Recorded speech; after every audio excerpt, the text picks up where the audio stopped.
Hey, salut les passionnés, c'est Lord Authentique. On se retrouve dans une nouvelle vidéo tutoriel où je vais vous expliquer comment renforcer un carter Solex moteur d'époque, voilà, donc avec ma technique, qui est aussi utilisée en compétition. Alors dans ce tutoriel, je reprends un principe qui est aussi utilisé en compétition automobile, c'est-à-dire qu'en compétition, on teste des pièces, on teste des montages ou des systèmes afin de les reporter sur la voiture de monsieur et madame tout le monde. Et là, ce principe est le même. Voilà, j'utilise des principes et des techniques que j'utilise en compétition pour les reporter à des Solex routiers. Alors c'est une technique qui est utilisée en compétition afin d'augmenter la longévité et d'améliorer la fiabilité. Ce tutoriel est quand même assez long, donc prenez de quoi noter et surtout observez bien. Allez, c'est parti, on y va. Donc voici les abonnés à un carter moteur 3800. Donc quand vous le démontez ou quand vous en achetez un d'occasion, voici à quoi il ressemble, avec toute la saleté à l'intérieur. Donc la première étape, ce sera de le nettoyer au nettoyeur pression. Donc je ne cite pas la marque, mais je pense que vous avez deviné. Voilà, donc il n'est pas vraiment très propre. Voilà, et donc il va passer au nettoyeur de pression pour cette première étape. Donc pour le nettoyage, je vous recommande quand même de mettre une tenue adéquate. Voilà, c'est quand même mieux. Mais aussi de mettre un seau, voilà, un seau pour nettoyer la pièce, surtout pour pas abîmer le plan de joint de ce côté-ci, voilà, pour qu'il soit pas à même le sol et que ce soit complètement poncé par le sol, voilà, donc mieux vaut le mettre dans un seau pour le nettoyer.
Une fois que votre carter moteur est nettoyé, alors je vous conseille de l'envoyer au sablage ou au microbillage, voilà, sablage très fin, attention, très fin.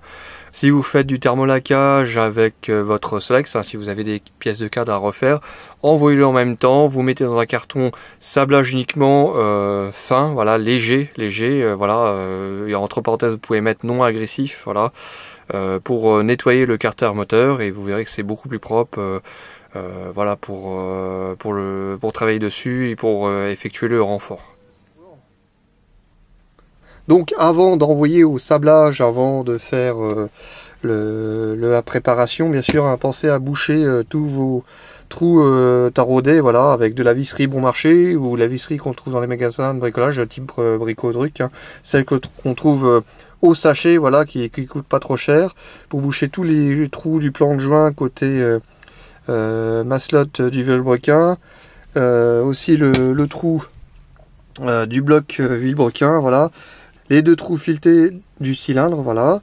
Ensuite aussi les trous filetés de la pompe. En fait, ce sont les vis, voilà, d'origine, hein, de la pompe qui permet de fixer la pompe que j'ai réemploie. De toute façon, on s'en fout puisque après ces vis-là ne seront pas réemployées pour la préparation du renfort carter moteur. Et aussi pensez aussi à boucher et à protéger les filetages aussi de ce côté-là, même s'il n'y a pas à avoir de renfort, mais toujours protéger les filetages lors de sablage pour éviter que le filetage soit foireux. Et quand vous vissez vos vis de ce côté-ci, pensez bien à les faire visser au maximum jusqu'à qu'elles ressortent un peu, voilà, qu'elles soient bien aussi protégées de ce côté-ci, voilà. Il faut vraiment protéger le filetage partout, et même j'ai même oublié, mais mettez aussi une vis bon marché ici aussi, voilà. Là j'en ai pas mis, j'ai oublié, mais là mes étangs aussi. Là, tout là où il y a des trous taraudés, il faut les boucher avant sablage. Ah oui, une autre chose importante, avant d'envoyer au sablage, pensez bien à ébavurer le bord, voilà, le bord de la collerette ici, voilà, hein, pour pas qu'il y ait des miettes de carter, voilà, qui soient restantes, que ce soit bien ébavurer, que ce soit pas du tout saillant. Et comme ça, quand vous allez monter votre vilebrequin avec votre roulement, ce sera plus facile à insérer, hein, voilà, plus facile à insérer. Et voilà, et sur la bague extérieure du roulement, il faudra mettre de la Loctite 648. Voilà, je répète, Loctite 648. Voilà, pour faire bloquer le roulement dans ce logement.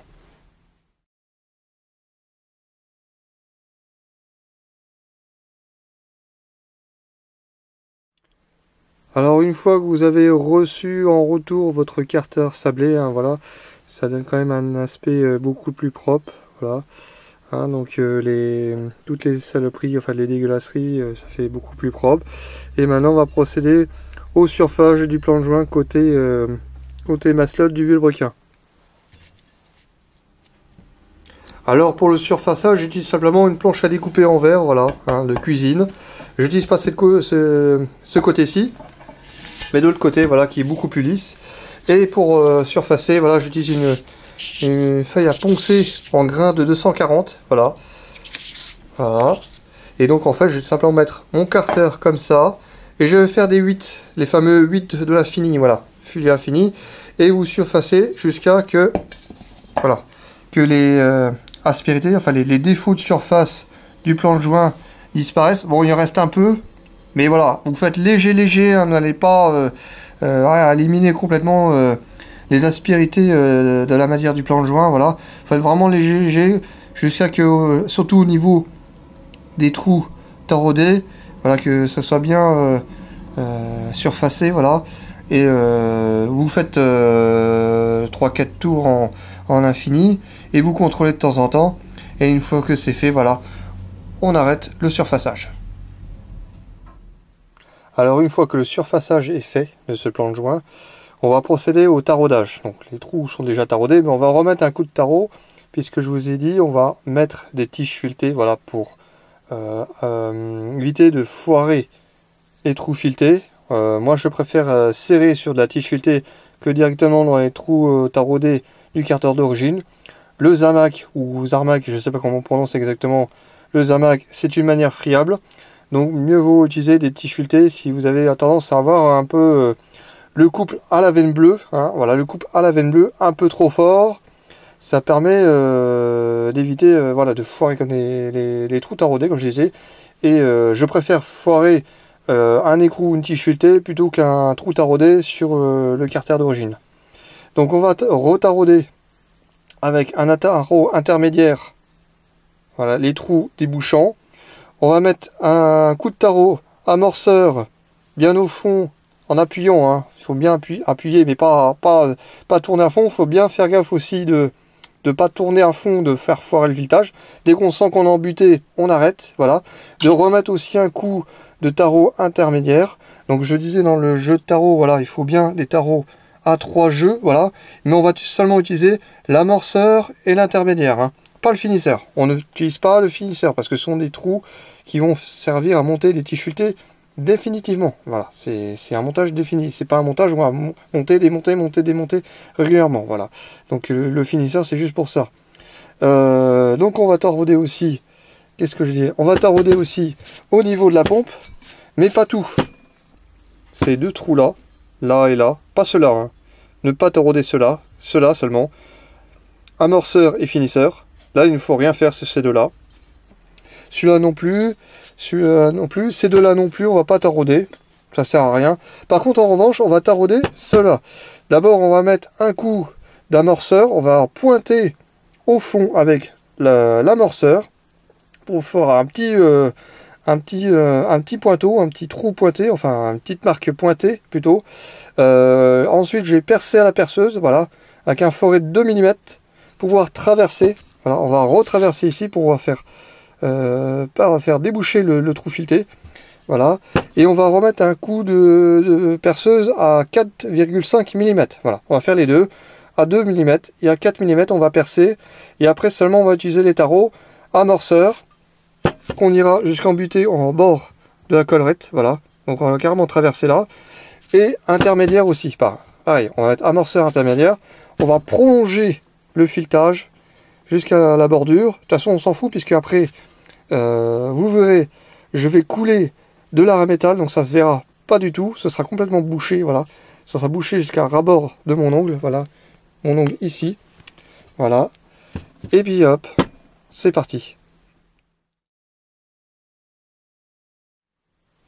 Alors je viens de mettre un coup de tarot, je ne sais pas si on voit bien. Voilà, là il y a un coup de filetage qui a été fait. J'en ai remis un peu là. Ah là on le voit mieux. Là on le voit mieux, voilà. Les traits de filetage, là, le long de l'intérieur du carter, voilà. J'ai aussi retaraudé. C'est peut-être là on voit mieux, voilà. Voilà, là j'ai taraudé par exemple avec le tarot M4. J'ai prolongé le filetage, voilà. D'origine il n'y a pas, mais j'ai prolongé. Puisque comme je dis là, je vais mettre des tiges filetées. Et je vais vous montrer comment je renforce. Voilà, donc j'ai aussi remis un coup de tarot intermédiaire pour l'instant. J'ai mis un coup de tarot intermédiaire à fond, voilà. Voilà. Donc le finisseur, l'intermédiaire. J'ai mis que l'amorceur ici, voilà. Puisque comme je dis, là je vais percer. D'abord à 2 mm. Et après, j'ai percé à 4 mm et demi. 4 mm et demi. Et je vous montre ça de suite. Alors ça y est, je viens de percer ces fameux trous taraudés, voilà, à 2 mm et demi.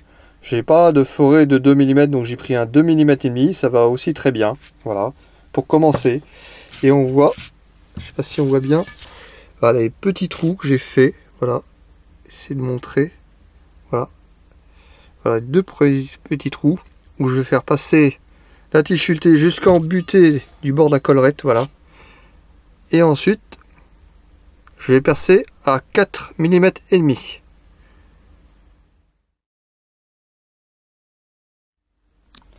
Donc ça y est, je viens de percer, hein, voilà.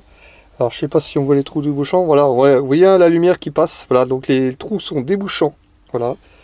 Et voilà, j'ai percé, voilà, percé en sorte, j'ai pas encore taraudé, mais je vais mettre. Allez, c'est parti. Voilà, j'ai taraudé en prolongement, donc c'est maintenant ce sont des trous, voilà, qu'on regarde à près, on voit la lumière, débouchant. J'ai prolongé le filetage, voilà, pour pouvoir prolonger les tiges filetées, enfin les bouts de tiges filetées que je vais mettre, on appelle ça des goujons.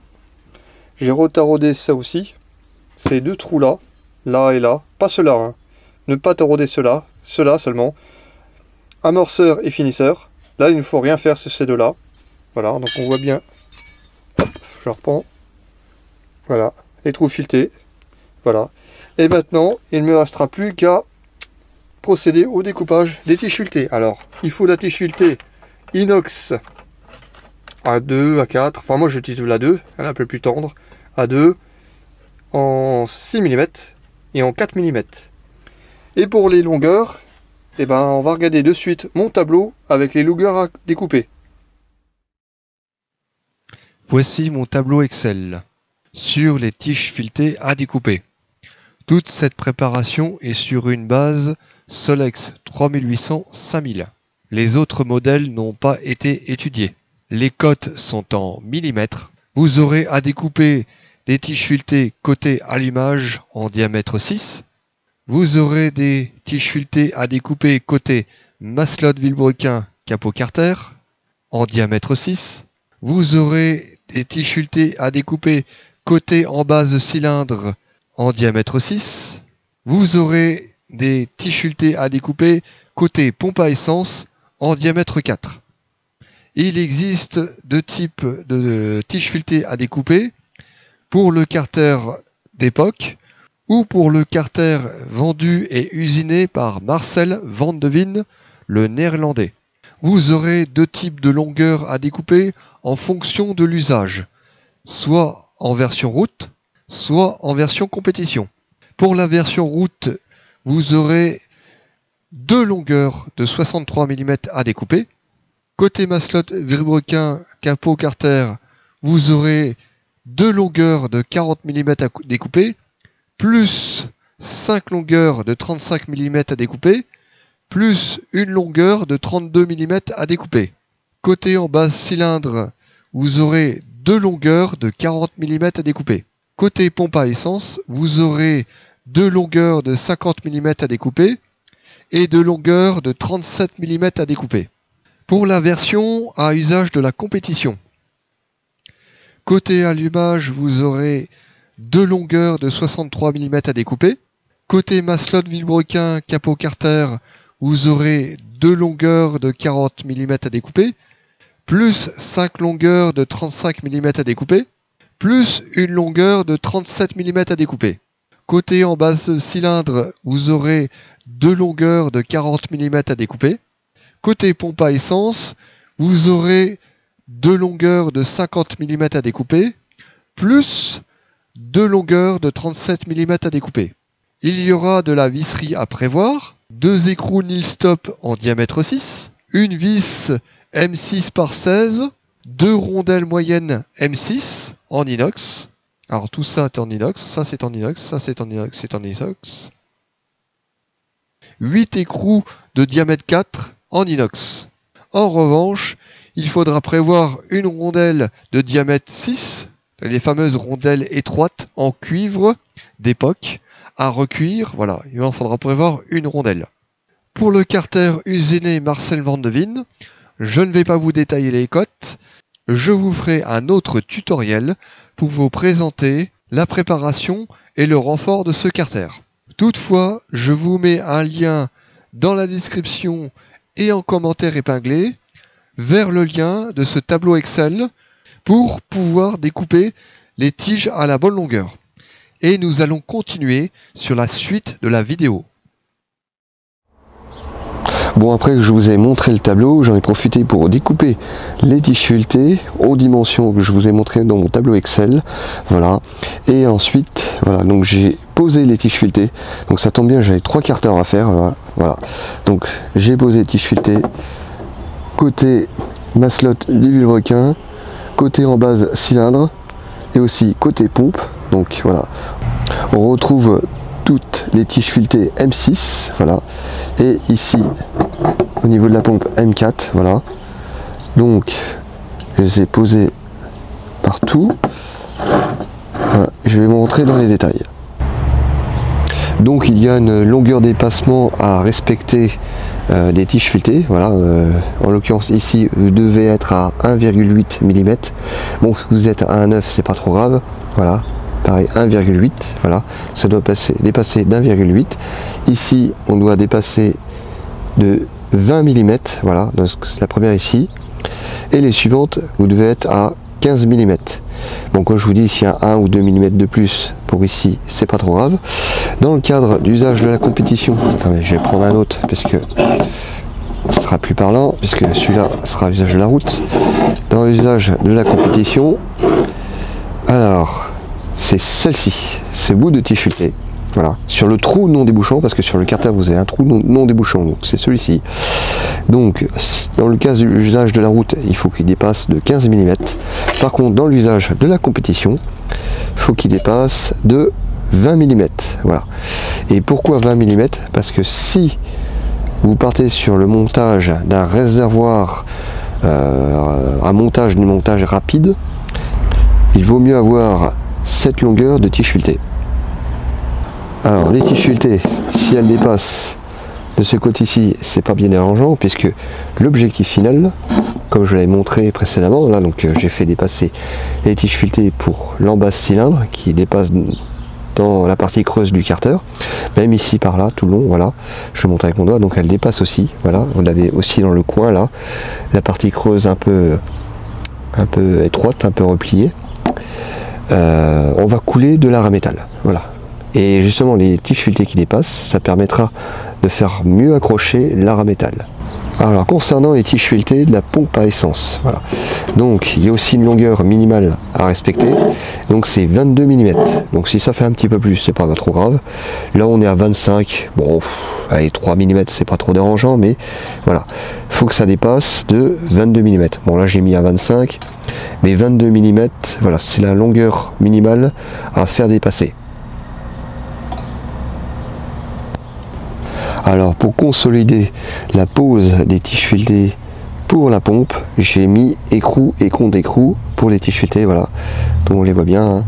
Donc ça c'est les tiges filetées de 50 mm et ça ce sont les autres tiges filetées. Puisque comme le carter est du Zamac, donc il vaut mieux consolider de cette manière.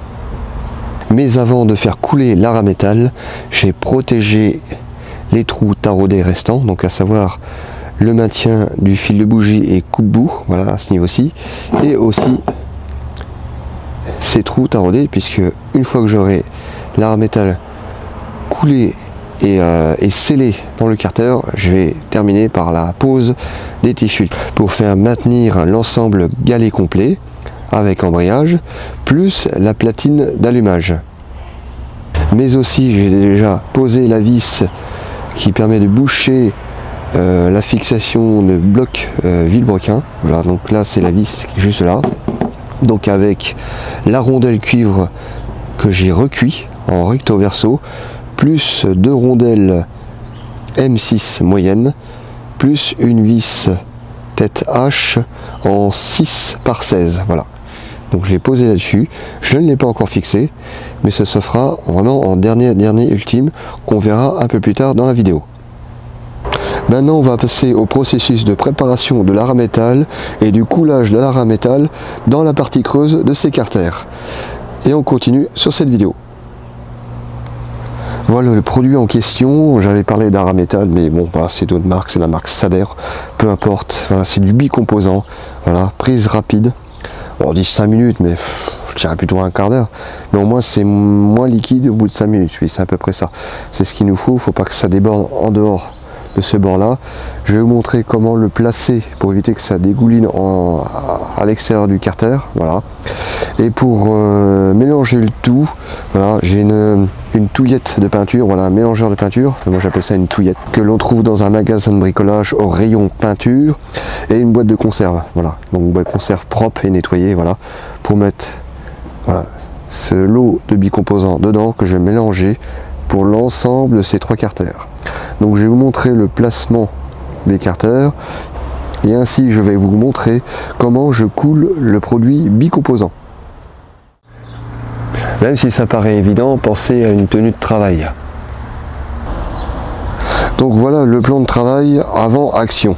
Donc pensez bien à mettre par exemple un morceau de planche là, voilà, donc en fait c'est un morceau de palette pour pouvoir mettre incliné, voilà, les carters. Donc depuis l'autre caméra, voilà, qui est là, je vais vous montrer sur le plan différent l'inclinaison. Donc les carters ne sont pas à plat, voilà. Donc je vais vous montrer ça différemment. Donc voilà. Donc il faut bien penser à mettre ces 2 tiges filetées en appui. Voilà. Tiens, celui-là il part droit. Je vais le mettre mieux que ça. Voilà. Voilà. Pour pouvoir couler la solution bicomposant. Voilà. Donc je vais vous montrer ça. Alors bien sûr il faut avoir la boîte de conserve et la toutouillette, voilà, prêt à l'emploi. Et puis on va attaquer le déballage des bicomposants que je vais verser dedans. D'abord j'ai coulé la version liquide et après je vais couler la poudre, après seulement liquide et après poudre, et je mélange tout et j'ai procédé au versement de la solution bicomposant dans la partie creuse de ces 3 carters.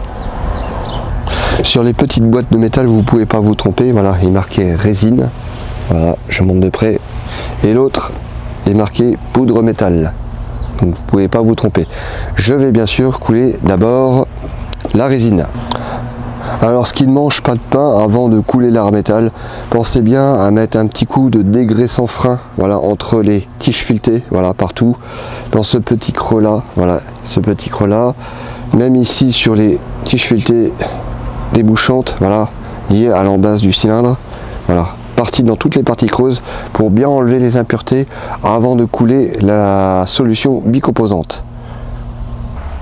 Donc j'ai déjà coulé ma résine, voilà, dans ma boîte de conserve avec la toutouillette, et là j'ai déjà ouvert les 3 pots de poudre de métal, voilà, prêt à l'emploi. Donc c'est pour être sûr de pas perdre de temps et que le mélange bicomposant ne se fasse pas immédiatement. À chaque pot, j'ouvre un pot, je vais faire, j'ai un pot. Non, il faut vraiment pas perdre de temps. Au niveau de la réaction chimique de cette solution bicomposante, il faut bien couler d'abord la résine dans la boîte de conserve, bien ouvrir les 3 pots de poudre de métal et les verser, tac. Bah, tiens d'ailleurs, je vais les faire tout de suite. Voilà, j'enquille. Ah, il y a un pot qui tombe, c'est pas grave. Et voilà. Et là je vais mélanger. Je mélange. C'est parti mon kiki. Et puis on va mettre à procéder après le coulage.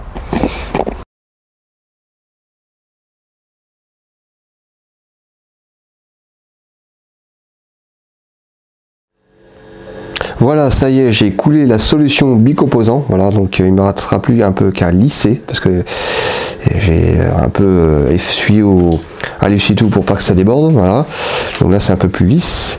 Et surtout, j'ai commencé à poser les tiges filetées qui permet de tenir l'embrayage et la platine d'allumage. Voilà. Donc la première tige filetée, je l'ai mise là avec le contre-écrou derrière, voilà, contre-écrou en nil stop, voilà, à ras de la tige filetée, voilà, pour pas que ça dépasse, voilà. Et j'ai d'abord serré, donc j'ai renforcé ça avec de la Loctite 272, voilà. J'ai mis de la Loctite 272 pour faire tenir le contre-écrou nil stop. Alors on va dire un contre-écroux ça bloque déjà, mais je préfère mettre bouchée double. Et aussi j'ai mis la Loctite au niveau du filetage, au niveau du carter, voilà. Donc là dessous il y a de la Loctite 272. Donc je vais mettre cette tige filetée pour continuer, et je vais mettre un contre-écrou nil stop, voilà, et je vais limer un pan parce que malheureusement ça ne rentre pas. Alors je vais limer un pan presque à ras de la collerette de l'écrou, voilà, pour pouvoir le faire passer et mettre en contre-écrou, voilà, parce que comme je disais, ceux qui ont tendance à avoir comment dire, le couple à la veine bleue qui sert trop fort, et ben ça permet de renforcer la pose de la tige filetée. Et je vais vous montrer ça de suite. Ça y est, j'ai posé mon écrou, voilà, que j'ai légèrement limé. Je sais pas si on voit bien. Voilà, donc en fait, j'ai limé un pan pour pouvoir l'insérer derrière le trou taraudé d'origine. Voilà, donc il y a bien les deux tiges filetées de chaque côté pour faire tenir l'ensemble galet embrayage complet plus la platine d'allumage. Voilà, donc c'est la fin. Voilà, c'est la fin, ça y est, c'est terminé, donc il n'y a plus besoin de poser de tige, c'est terminé. Mais ce n'est pas terminé pour autant, puisque ce trou-là, voilà, ce trou qui permet de bloquer le vilebrequin, je vais le boucher avec une vis M6 par 16, voilà, une rondelle moyenne M6, une deuxième rondelle moyenne N6, voilà, et une rondelle cuivre, voilà, rondelle cuivre d'origine d'époque, que j'ai recuit recto verso, voilà. Et en fait, je vais procéder. Voilà, donc je mets côté bombé comme ça, voilà. Je vais mettre au soleil comme ça, on verra bien. Je mets comme ceci. Donc on revoit le côté bombé et je vais remettre comme ceci et je vais visser là-dessus. Voilà, je vais visser là-dessus comme ça. Mais au préalable, bien sûr, je vais la retirer. Mais au préalable, je vais mettre de la pâte à joint. Voilà, donc je vais mettre la pâte à joint dessus. Je vais mettre un petit filet léger de pâte à joint sur la vis. Hop, si elle va bien.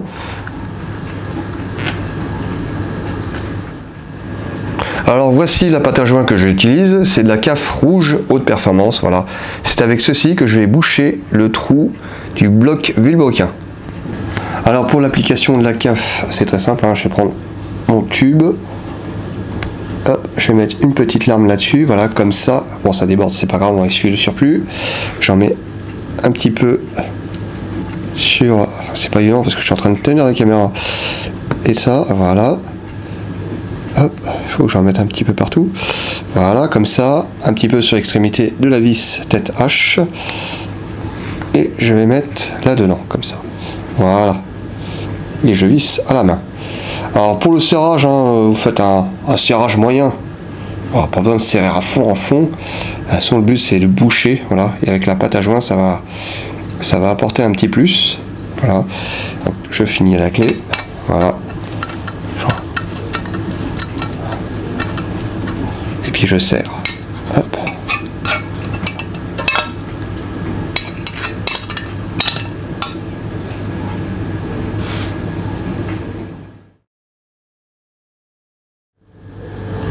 Donc ça y est, j'ai posé la vis et serré la vis avec la pâte à joint, certes qui déborde un peu, là même elle a un petit peu coulé là, mais c'est pas grave, séchage le temps d'une nuit, et puis j'enlèverai l'excédent de pâte à joint. Donc nous sommes le lendemain de la pose de la vis bouchant le bloc vilebrequin avec la pâte à joint. Donc la pâte à joint est totalement sèche, voilà. Il y en a un petit peu qui a débordé. Pour l'enlever, vous grattez avec votre ongle, hein, tout simplement. Là, il y en avait un petit peu derrière, on voit les petits filets de pâte à joint sur cette vis. Donc si elle dépasse, c'est pas dérangeant, hein. Vous verrez avec le passage de la masselotte du vilebrequin, ça ne pose aucun problème. Et donc c'est terminé avec ce carter. Voilà, préparation terminée. Voilà, c'est la fin de ce tutoriel, mais avant de conclure, je vais résumer le besoin en outils et en matériel pour la réalisation de ce renfort carter d'époque. Alors le matériel nécessaire est le suivant. Une solution bicomposante de type aramétal. Toutefois, privilégiez une solution en prise lente si vous n'êtes pas adepte de ce produit. Une bombe en spray de dégraissant frein pour nettoyer les parties creuses du carter, voilà, comme je l'avais montré sur la vidéo. De la Loctite 272, voilà, la Loctite rouge, afin de fixer toutes les tiges filetées sur le carter, mais aussi les écrous, enfin absolument tout ce qui est la visserie sur le carter, voilà, il faut de la Loctite 272. De la pâte à joint rouge de type CAF haute performance, afin de boucher le trou bloc vilebrequin. Une vis tête hexagonale de 6 mm par 16 mm de longueur, voilà, pour ce fameux trou de bloc vilebrequin, voilà, à boucher, plus les deux rondelles moyennes M6 inox, voilà, aussi, voilà, comme la vis, et la rondelle cuivre d'époque, voilà, à recuire recto verso. Aussi dans les visseries inox, pensez à acheter deux écrous Nilstop, voilà, diamètre 6 mm, pour les deux tiges filetées, pour faire fixer l'ensemble galet et allumage. De la tige filetée de diamètre 6 mm. De la tige filetée de diamètre 4 mm. Des écrous diamètre 4 mm. Mais aussi lors de la préparation de votre carter avant sablage, pensez à acheter un lot de vis M6 par 20 ou M6 par 16, peu importe, afin de boucher tous les trous, comme je l'ai expliqué dans la vidéo, avant sablage. Et dans les outils, vous aurez besoin des suivants. Un jeu de 3 tarots M4, un jeu de 3 tarots M6, une touillette de peinture, une boîte de conserve propre, des clés de 7 plates et à pipe, des clés de 10 plates et à pipe, des limes et une scie à métaux, et un chalumeau au butane pour recuire la rondelle cuivrée. Voilà, c'est tout pour cette vidéo. J'espère que ce tutoriel vous a plu et je vous dis à très bientôt pour de nouvelles vidéos. Allez, à plus.